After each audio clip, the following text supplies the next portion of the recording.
En utilisant le tableau des indicateurs commerciaux que nous avons précédemment analysé dans la section Structure et contenu, nous allons maintenant aborder une autre caractéristique de TradeMap. Si vous n'êtes plus en face de ce tableau, veuillez retourner sur la page Accueil et recherche. Sélectionnez le code SH 090111, café non torréfié, non décaféiné, et choisissez Importation. Laissez les autres champs vides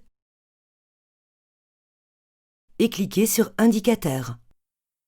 L'une des colonnes qui apparaît sur le tableau des indicateurs est la distance moyenne des pays fournisseurs, mesurée en kilomètres. La distance moyenne des pays fournisseurs ou importateurs qui est affichée dans cette colonne correspond à la distance moyenne entre le pays sélectionné et tous ses pays partenaires, pondérée par les valeurs commerciales. Les données relatives à la distance géographique entre deux pays proviennent de la base de données du CEPI. Cet indicateur vous aide à répondre à la question suivante: le marché est-il principalement approvisionné par des partenaires régionaux? Pour le produit sélectionné, nous pouvons constater que les Pays-Bas ont la distance moyenne d'approvisionnement la plus courte, avec une distance de 3635 km, ce qui signifie que le pays a tendance à importer ce produit principalement de partenaires régionaux. Cela pourrait nous laisser supposer que les Pays-Bas importent du café de pays voisins qui sont les principaux points d'entrée de ce produit en Europe.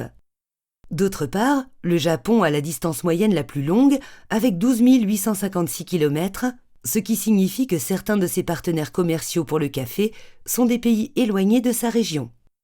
Nous constatons que la République de Corée et l'Australie présentent des distances moyennes similaires. Cela peut être considéré comme normal compte tenu de leur position géographique. Cela vous montre que ces marchés sont ouverts à l'achat de produits provenant de différentes régions, même éloignées. En résumé, en comparant la distance de votre pays par rapport à un marché potentiel avec la distance moyenne de tous les fournisseurs de ce marché, vous pouvez savoir si vous êtes en position de concurrence sur le plan géographique. En effet, les coûts de transport et le délai de mise sur le marché jouent un rôle dans la course aux parts de marché.